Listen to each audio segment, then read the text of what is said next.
Hello, beautiful people. I hope all is well. I hope all is well. Welcome back to another episode of The Single Season, where we're talking all things dating and relationships. I am so excited to have two of my favorite people in the podcast space. We have Tyshawn and Ryan from Hardly Initiated, and we're going to be having some really tough conversations about single Black women, especially the successful ones, and why dating sometimes seemingly is difficult for them. So I just want to turn my attention to these wonderful gentlemen. Thank you, Ty and Ryan, for being on the show. And I want to give you guys an opportunity to introduce yourself. So, Ty? Just had tough conversations when we came here. I was like, wow. I'm telling you. I'm telling you. Yes, well, Tyshawn Jackson. I am the host of the Hardly Initiated podcast, co-host. Me and Ryan here both. And excited to be here today. Good.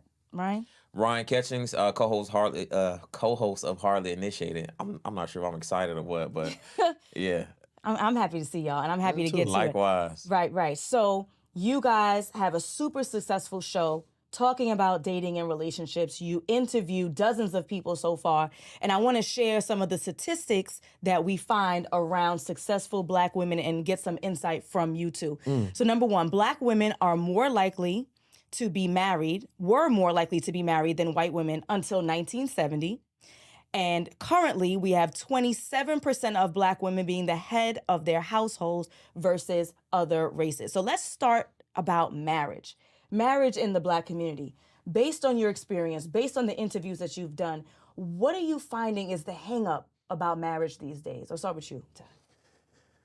Oh, man.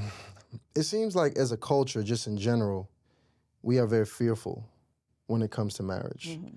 We're not as open to marriage as we were a few generations back. It's a lot of hesitation around that, and for a lot of reasons. You know, the fellas are feeling like, you're looking at divorce statistics, they're like, these women are running away from the marriage. Mm-hmm.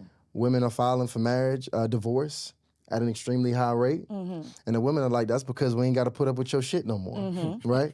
So it's this very combative nature that we have really as a culture and as a relationship, and that's just anti-team. That's anti-be together for the next 50 years. Mm-hmm.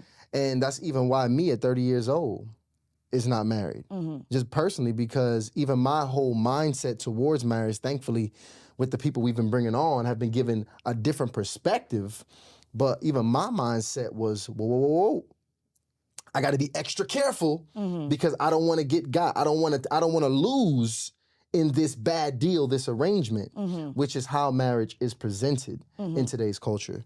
So I truly do believe, thankfully now, because of, again, the guests we've been bringing on, because me studying the game and studying successful marriages, I think now I have a better idea of what the purpose of marriage is. Mm-hmm. And I think we get into marriage for love. You know, we get into marriage because we've always had this goal and this feeling that we have, instead of having a real plan, mission, and purpose behind what we're doing. Mm-hmm. And until we really get a better understanding of those things, we're gonna stay in this place. Right, understood. I'm going to push back on something that you said, because it bothers me to my core. I've heard all of these statistics around 70% of women are the ones who file for divorce, 80, 85. I hear numbers, people just pulling numbers out their asses. Yeah. And so I want to give you a scenario.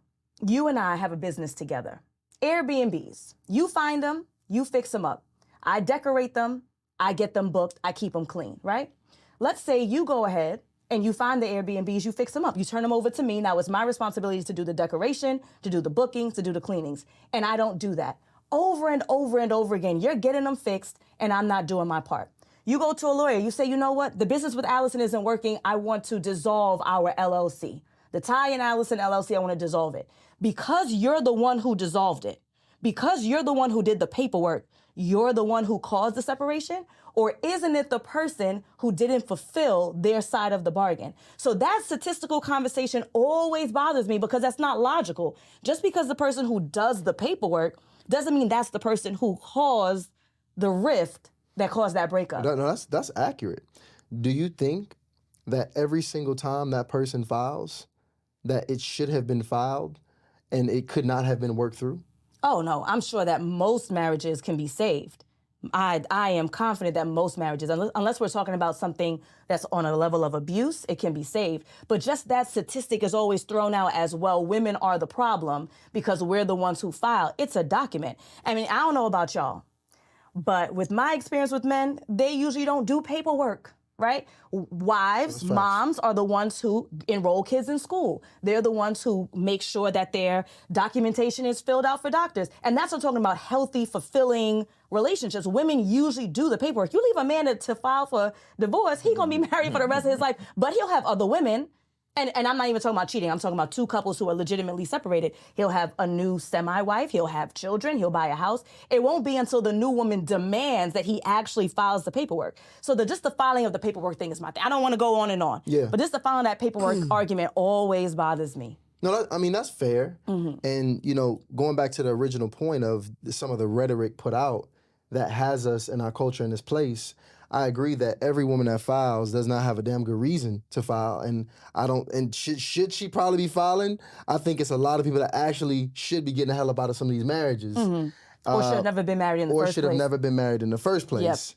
But again, we just had I don't want to take it in a different place, but we just had an interview where we had somebody admitting that they regretted filing. Yes, lots of women. Because they should not have done that. Yeah, go ahead, Ryan. And that's because initiation, like typically the initiation, the point is when the attorney gets involved. So it's when you file divorce. So of course it could have been initiated with maybe somebody did something they want to, that's unforgivable, or maybe there were some kind of differences that couldn't be resolved. But the thing is, when a woman or just a person goes to now bring an attorney, a third party into the situation, the relationship is just, at that point, the whole thing is over. Right. So I think I guess the rhetoric is around like a level of impulsiveness or emotional actions that's being taken rather than going to a therapist or going to Mom Dukes who can help out. Or the gentleman, generally speaking, and I'm not even, and I don't have the actual numbers, and I'm never that type, but statistically I am confident that more women are in therapy than men. So when we talk about, especially in the Black community, so when we talk about, well, we could have worked it out through therapy, how many of these estranged husbands are actually willing to go seek out therapy? Based on your experience, Ryan, you tell me, your friends, the people you've interviewed, are men more willing than ever?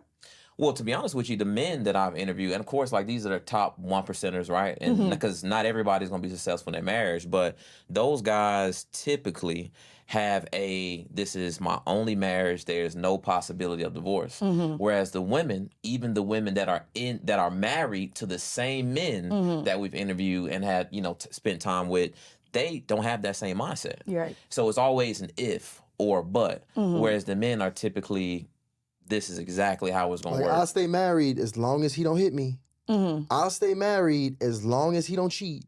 I'll stay married, and that's fair, right? Like, those things are like against. But see, the whole point is, it's the mindset of having that option. They haven't really burnt the ships, and that's what I've noticed. And I'm not saying that, again, this is the cause and that all the brothers are fulfilling the obligation of marriage. I just noticed that just through speaking to many women, there's always that option to leave, whereas men typically don't necessarily have that option. Because things will happen. People will cheat. People will be dishonest. People will be disloyal. People will do all kind of things. So, I remember when I bought my bike, I asked the guy who sold me the bike, I'm like, well, what's the likelihood that I'll fall? He was like, if you buy a bike, you will fall. Yeah. So it's things that are absolutely going to happen, especially when you talk about being married 10, 20, 30 plus years. But the women typically always leave this space open that if everything doesn't go how I anticipate it to go, then there is a probability of me getting divorced. So my pushback with that would be to that is, I think that the women are articulating their non-negotiables. If he cheats, if he beats me, if he does whatever. And the guys are saying, I'll stay married. I don't know if maybe they're just not articulating their non-negotiables, because I'm confident that most guys, if their wife had a baby on them, would leave. Like, I don't think that the average guy is sticking around for some really egregious behavior. So maybe the issue is not that men are the ones who are willing to stick it out once they even decide to marry. If they marry, they're sticking it out through and through, and the women are leaving that gap. I think the women are just being more forthcoming to say, I will stay under these circumstances, and the men are maybe just not as forthcoming. What do you think, Ty? I think that if I go into business with you, like the last example we had. Yes, the Airbnb. If you're my business partner, I want my business partner saying, look, I don't give a damn what happens. We're going to make this business work. I don't want my business partner saying, hey, Ty, look, if I get on my last $1,500 in my savings, I'm going to have to leave this business alone and give me a job. Hey, Ty, listen, I ain't going to lie. If a better opportunity come on over here, I'm going to have to put this Airbnb joint aside, and I'm going to have to go apartment units. I want my business partner to be all in with me and to ride with me regardless. Because again, that language, that mindset of coming into a lifelong commitment with knowing how you're going to leave is, I think, very dangerous. And it's one thing to have non-negotiables, and it's one thing to have divorce as an option. I think those are different. I think having non-negotiables and standards is fine. Having boundaries, right, is fine just for your self-care and sanity. Yes. But going into something with having an option to quit and leave, knowing that if things get a little bit too rocky, I'm out, I think that's dangerous. So what I'm learning from the two of you is that the ladies need to shut their mouths. Not that they need to, not that they need to change it, but that, hey, baby, I'm ride with you. And then in the back of my mind is, but if I get down to my last $1,500, I'm out this business. But to you, it's going to be, not babe, but it would be, because we're in a business tie, you and I are going to fight through this, and we're going to make sure this business works until I get to my last $1,500. That's what it sounds like. But the thing about it is, you got to think about it. When my lady comes to me, you know, y'all ladies are good at this. Y'all ladies will come and make up this grand situation that ain't never happened. Baby, what if for any reason you couldn't have sex with me anymore? You know, like, would you leave me? Like, would you just leave me for no reason? You know what they want at that time? A woman, she wants to feel secure. She wants you to grab the back of her head or whatever the case is, kiss her and say, baby, I ain't going nowhere. I got you. She don't want you to be like, well, I mean, it depends, because I got to nut at least twice a week. Right. So if you ain't doing this and doing that, so that's, yes. It is some things. I'm not saying that, you know, you should communicate. You should not be honest and transparent in your communication. But you got to make sure that you really, again, it's the mindset. Make sure that you're going into a lifelong commitment all in. That's all I'm saying. Got it. So, Ryan, question for you. Yeah. You are a single man? Single. All right, good. Yeah. So this is right on time. So as a single man, what are some of the turnoffs that you're coming across in the dating scene? I think the main thing is like a lack of trust. You know, in lack of trust that can start whether typically at the beginning of the date, you know, the dating phase, or somewhere in the middle. Whereas where typically I find that women are not as comfortable with taking instruction or direction when it comes to where we're going and how we're doing it. Really? Because the ladies are complaining that the guys are not being creative enough and not establishing the plan and not executing. And you're saying is... My thing is, if it's the first few days, I mean, how creative do we got to be? I don't even know you, so I'm not doing too much with you anyway. You know what I mean? So if we're going on a walk in the park and some coffee, and I'm telling you what the weather looks like outside, what you should wear. Not see, the that's what I coffee. see. See? Come on. We can get some... Coffee's not a good date? So what I advise my clients is to redirect when a gentleman offers them a coffee date. And that's what I mean. Wow. That's what I mean. Redirect. And listen. And I advise that if she redirects, she ain't the one. Exactly. That's what I mean by simple direction. It's like, this is the thing. The reason why I think a woman should be open to going where the guy wants to, because if the guy's taking her on a good date, he's going to take her somewhere where he knows he's going to be respected at, where he's going to know the pricing. He's not going to take her on somewhere he can't afford. Yep. He's going to know the environment, right? But you can't afford more than coffee? Not you, but in the example, they can't afford more than coffee? But this thing, it's not about what they can afford. It's more like, why would you want even a man to make an investment that he doesn't know you? We got to have conversation. What's an investment? Give me a dollar amount. So this is the thing. Before I take you out on a, you know, let's say $150 dinner date with some drinks and some apps, I'm going to have to at least know I'm very interested in you. At least. And sometimes that could take 1 or 2 days. So this is my thought. I understand that. I actually spoke about this before. And if you're a gentleman who's dating more than one woman at a time, which is your right, and I encourage it, then we're talking about rent money by the end of the month when you add up all the dates. Absolutely. My issue is that I find that the gentlemen are not investing enough time before the date, because a lot of the vetting that you could have done to see if this chick was worth $150 could have been done over the phone. Instead, what I find is that a lot of the gentlemen are rushing the process, and then you want to go straight to the date because you want to see physique or you want to see chemistry or whatever that is before you get to know the person. And then now you want to spend $10 on coffee that I don't even drink because I don't drink coffee. Yeah. So how about we encourage people to spend more time getting to know each other before they even physically go out? That way, I mean, it's free. We got unlimited cell phone minutes, texting. Why don't we do that instead of saying, I'm going to send you a place or send you to a place or advise you to go to a place that you don't even drink the contents of what they sell, just so I can see if this person's worthy enough to graduate to the 150 date. And see, that's the thing. It's the mindset, right? I'm not taking you to coffee so you can enjoy the beverage. I'm taking you to coffee so you can enjoy me. Just me. Not the 5-star dinner, not the great service at the 5-star restaurant, not the cocktails, but me. The more things that I bring into play, the less of me you actually get. So if you want to actually get to know somebody, I think a coffee shop or a walk is one of the best places. And I'm not saying that you don't implement the 20-minute FaceTime or the 15, 20-minute phone call prior. What I'm saying is if a guy is saying, hey, I want to make sure that not only do you get an opportunity to get to know me and I get to know you, I want to make sure it's an environment where I can make sure you're absolutely safe and secure. And a lot of times that's going to be right up the street at the coffee shop. Now, this is the thing. I'm not trying to spend 3 hours with you at the coffee shop. Yeah. Right?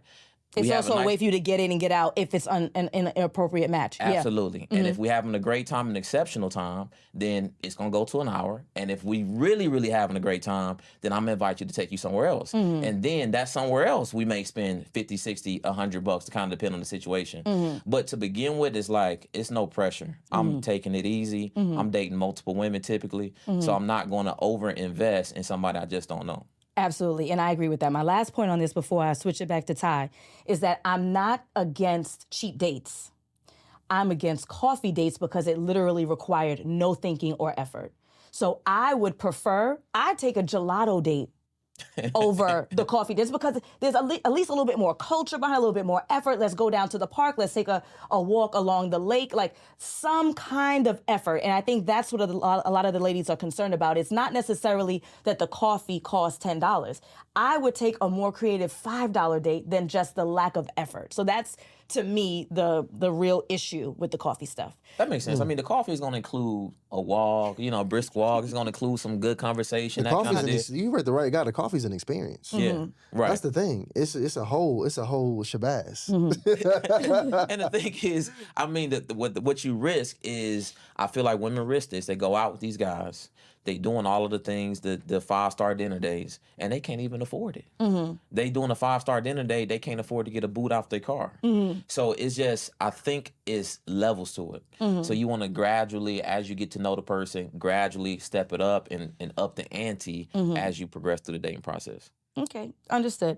So Ty, talk to me about the biggest complaints that the single men are having. I think the expectations that women have are kind of crazy right now, is what I'm really hearing. It's the expectations, the sixes. 6 feet, 6 figures, and whatever the other 6 is. Yeah. But it's just really tough for a guy that is somebody who is a good guy, whose work, because that's the thing about being a man, it takes, to be great, you got to be very dynamic. You got to be a great communicator. You got to be getting some money. You got to be a family man. You got to be doing all of this great range of things.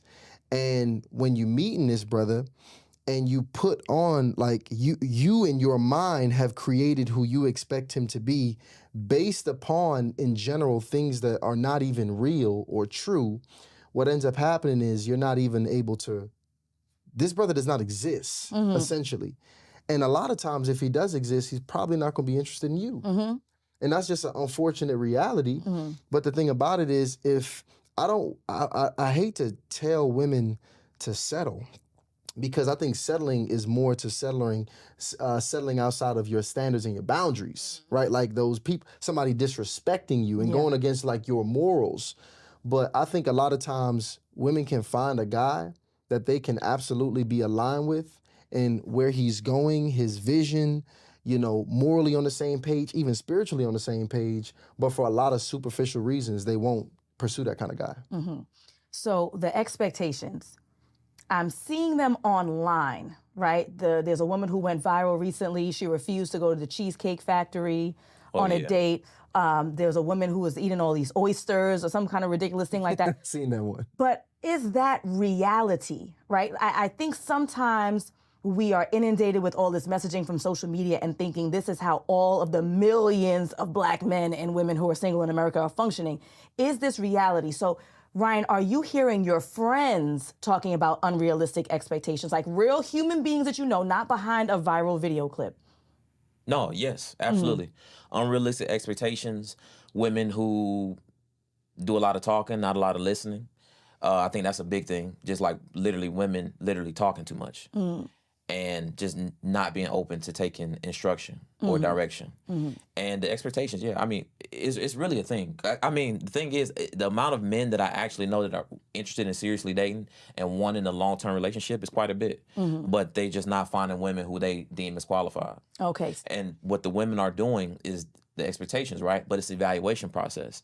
Women are looking at what they have earned and expecting men to see the equivalent. So, for example, you successful, nice car, nice house, 6-figure employment, and you expect a man to have a level of reverence and respect for that, which a man is not looking to qualify you based on those things. So although you do have these things, the man is looking at, well, what does those things with her, what do those things come with? Probably comes with somebody who is overworked, probably comes with somebody who prioritizes work versus prioritizing themselves, probably comes with somebody who is open to taking instruction from everybody except for the man that they're actually interested in. So I think that a lot of successful guys especially look at those things and they just, at this point, are just like, I'm not sure what exactly to do. So Ty, you mentioned something about, unfortunately, sometimes the men that women are interested in, right? The 6'6", whatever that looks like, they don't have access to. Do you think that there's some truth in that for men as well? That many times men are chasing after women who are beyond their lane, like a woman with a particular physique, a woman who earns X amount of dollars. We wouldn't be concerned about what does a 6-figure woman or how does a 6-figure woman function. Don't mess with the 6-figure woman. You won't have that concern. Maybe, you know what I'm saying? Like, is it that we're going beyond our lane? Like, maybe you just trying to mess with a woman who's a 9, and maybe your level is a 6, and that's okay. It depends on what scale you grade on. Because when it comes to beauty standards, absolutely not. Men gonna date who they can get. That's just how men work. So men have no problem with being with a 6 in terms of a beauty scale. When you say being with a 6, sorry, real quick, being with a 6 meaning sleeping with a 6, or being with a 6 meaning rocking with a 6? Let me tell you, men, when it comes to beauty standards, men will be receptive of what they can attract. I absolutely think that. It's not a bunch of men that's chasing after model-looking women with model-looking physique. They will take a woman that looks quite the opposite of that with no problem, and they will put a ring on that woman's finger. The thing is, when the women are qualifying themselves not on the same scale that men are using, that's the problem. Because the women are saying, hey, I'm a 10 because I got the 6 figures and I got these things, but that's not the scale that men are using. So that's the biggest thing. But so give us the scale, Ryan. So the scale, beauty is very important, right? Physical attraction is going to be on, I would imagine, every man under 50 years old, physical attraction is probably going to be top 3 things, right? So that's something that they're going to be looking at. Also, a level of devotion. Like, men really like women who admire them and respect them and will have no problem with affirming them anytime they do something great or good or moderate, right? So if a woman is not comfortable with those things and just allowing herself to be led by a man, then a man is not, they're going to be very low on the scale. And it's certain things that men can know if a woman is going to be, where she's going to be at on the scale, even without doing very much speaking to her. So one of the things is how a woman talks. Woman talks to what we would call aggressively. I think most women would probably say assertively. Women talks with a higher level of volume. A woman who is typically wanting to lead the group, like she wants to walk in front, she wants to direct everybody. Typically, men are going to see those things and be less attracted to that woman, regardless of how exactly she looks. So with certain things that I think women can do to position themselves to be more attractive to men, and also just understanding that men are grading typically on a completely different scale than how men are being graded. It's just not the same. So the single ladies who are listening to you right now, and they are sucking their teeth and they're rolling their eyes, but it's starting to seep in. You said there are some things that they can do to adjust this to make themselves more attractive on this particular scale. So other than the looks, which we all know what we could do about that, you're saying lower your volume? Like what? That's what I'm saying. It's a level of openness. I'll give you an example. So a lot of the things when we speak to our women, they say, hey, I keep running into men that are weak. I keep running into men that absolutely adore me. They're the typical nice guys, but I feel like I can run over them. And those women, the way they talk to us, the way they address us with their issue, they'll ask a question and then give an answer. And I'm like, I already know what your problem is. You don't let anybody speak. If you bringing me your problem and your answer at the same time to two people who you say you respect, two people that you want to their counsel from, yet you won't even give us an opportunity to speak, right? So this is how those women are going about their daily lives, right? So what I tell them is simple things that they can do. For example, if you in line and you see a man that's handsome, or just a man that you might generally be attracted to, or if you just see a man in general because you need some practice with trust, ask that man, turn around and ask that man and say, hey, I've never been here before. What do you think I should get? Something as simple as that, women have an absolute problem with doing, because that's how low their level of trust is for other people. But that's because that's what they've gotten coming up. They've been in these single parent household or absent parent households where the mother or the father is saying, hey, you got to get yours. Hey, you got to take care of yourself. Hey, I might not always be here, so you got to do these things. And when a woman or a person in general consistently hears these messages over and over, and then they get cemented once they actually leave college and enter the workforce, then a lot of times those women are not even have a level of openness enough to even attract men who are looking for women who would have no problem with level of trust and devotion. That makes sense. I love it. Ty, talk to me about successful women having a hard time in the dating scene. They're following Ryan's advice. They're working on building their trust. They understand that their success, their house, their car, the money isn't what makes them the most attractive or valuable. How do they address their career? Should they keep it secret? How does a woman talk about, or does she, her success without it coming across as being overly aggressive or what have you? So it's interesting. I'm dating a young lady right now who actually has a career. And who actually has a career? Yeah. You surprised? Well, I mean, she might qualify for the woman we're talking about. Okay. That's why I'm saying that. And sometimes I got to double back and check because I feel like I'm so disconnected from it because we literally don't talk about her career. And now we don't talk about it as in like what she wants from where she's going. I have a good idea with what's going on there, but that has nothing to do with our day-to-day conversation. When we get on the phone after work, that's not what the conversation's about. That wasn't what the conversation was about even when we initially met. It had nothing to do with that. The problem is sometimes when you meet women that are really ambitious and aggressively looking to grow their careers, they can lead with that. It dominates their mind and it then dominates the conversation. And when that happens, you have now become that person outside of work. That is literally who you are. You are work. And a man doesn't want to marry a job. He wants to marry a woman.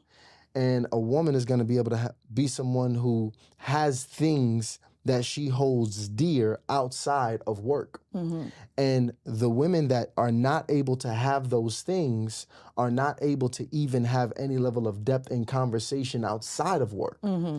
And when you get to that place, I think that's when it's most dangerous. So if a woman is in that place, what she should do is make sure she can actually hold and have a fun conversation with a man that can be light, that can be deep, that can be all the things, and still have nothing to do with work. So no, you don't talk about necessarily work with your job. The Work with thing guy. is, the same women that say they don't have time to date is that woman. That's the same woman. Why don't you have time to date? Well, some of them are preoccupied with work, and some of them are moms, and they're overwhelmed. That's the thing. If you can't take care of yourself, and you incorporate it, you're the most important business there is.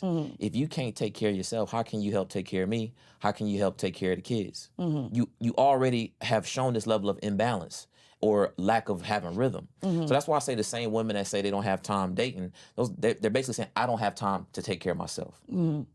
Right? I mean, with that, I mean, how the hell they gonna have time to take care of you? Yeah, I mean, that's really what it comes down to. So I do understand that it's this level of ambition that people have where they want to be successful. But not even a woman wants a man that's always talking about work. Not even a woman wants a man who's consistently putting his work over everything else. Right. Right?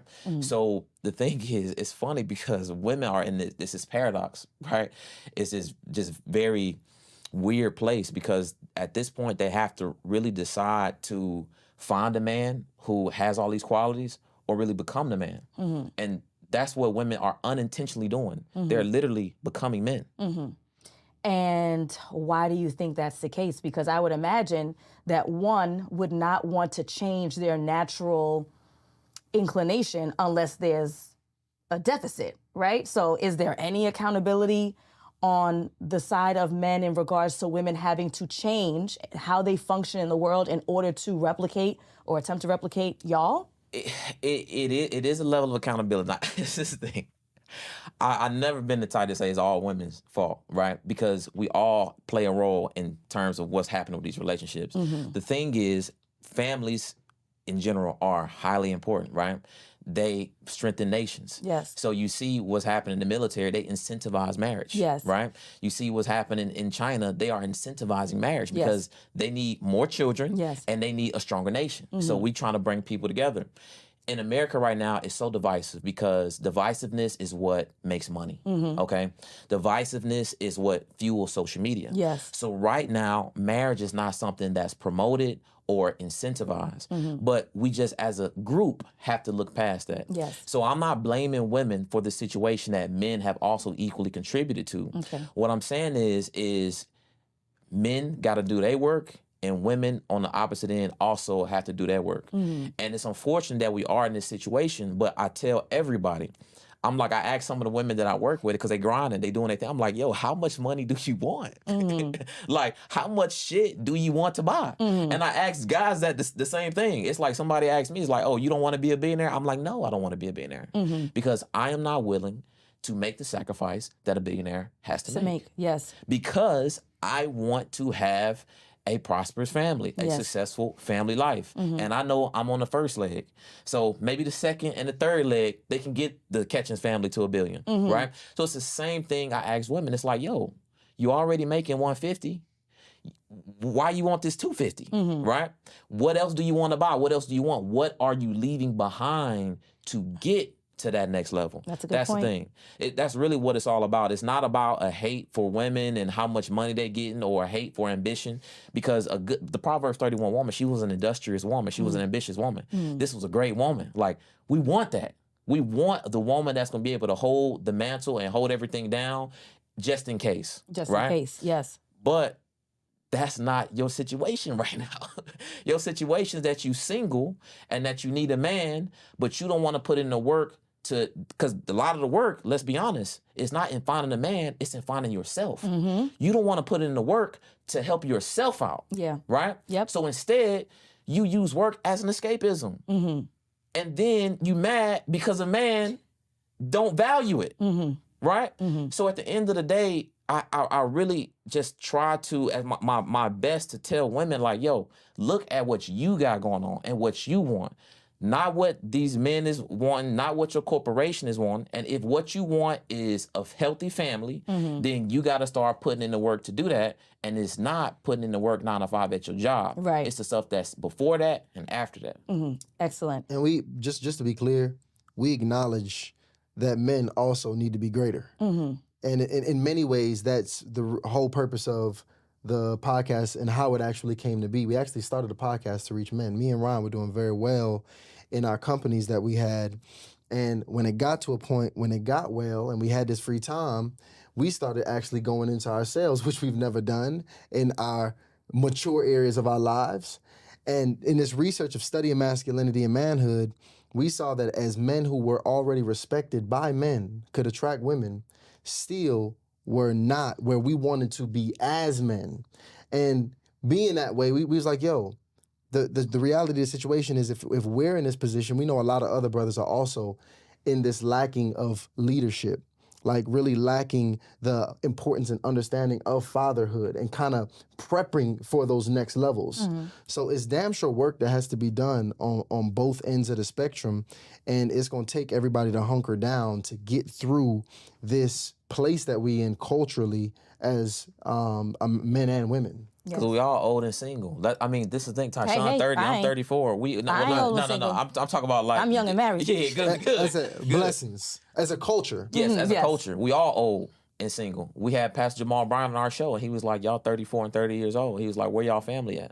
He was like, "Oh, y'all just gonna sit here and look cool and podcast." But he was right because 4 years ago, I was depressed. No hobbies. No real, strong relationships with friends, doing nothing outside of getting money. And the thing is, that's what we're telling people. Do more than just get money. And now women, it's crazy. Women are doing the same thing that us men are trying to run away from. We're trying to run away from just getting money. We're trying to be more than that. We're trying to get ourselves to a place where we can be whole men. Got it. In closing, Ty, tell me what's just one simple piece of advice that you would give to a successful Black woman who's single, who no longer wants to be? So we talked about those boundaries that women can have around men. Have those boundaries for your self-care and your self-love. So just how you won't let nobody come into your life and run over you in a way that you deem to be disrespectful, don't disrespect yourself. And when I say disrespect yourself by not intentionally doing something for you, even if that's just taking 10 minutes out your day to meditate, if that's just taking 30 minutes out your week to exercise, if that's just literally you like horses, go horseback riding once a month, but don't just continuously neglect yourself over and over again for all of these other reasons that you have made a priority. Got it. That's it. Ryan, one piece of advice to a successful Black woman who's single, doesn't want to be anymore. You got to chill on the sex. Really. Yeah. Too much sex. The thing is, I tell men this too. You got to step away. You got to take times for abstinence to get your mind right. The thing about these single successful women, they can do whatever they want to. They can be around successful men. If they want to go out and have a good time and get crazy drunk and have as much, that's the thing. They have the freedom to do whatever they want to without consequence. Or that's what it seems like. But there is heavy consequence. When a woman is out leading with her heart or a man is out leading with his tool, his penis, right? The consequence. I know what you meant. Okay, good. Good. Okay. But my point is, when you out there distracting yourself with lust, what happens is you lose out on ample opportunity to actually do what's best for you and improve yourself, your mental and whole health. So I think just simply cutting out sex and taking time, whether it's 6 months of abstinence or a year of abstinence, to actually improve yourself can do women and men in general a lot of help. Now, that was supposed to be a wrap up, but I cannot wrap up on that because I have to ask you, if this is what we're advising women, because that was what's one piece of advice, are the gentlemen on the dating scene receptive to quote-unquote born again virgins, people who are practicing abstinence? Are they open to that? The ones that's not open to it are not for you. Makes the filtering process a lot easier.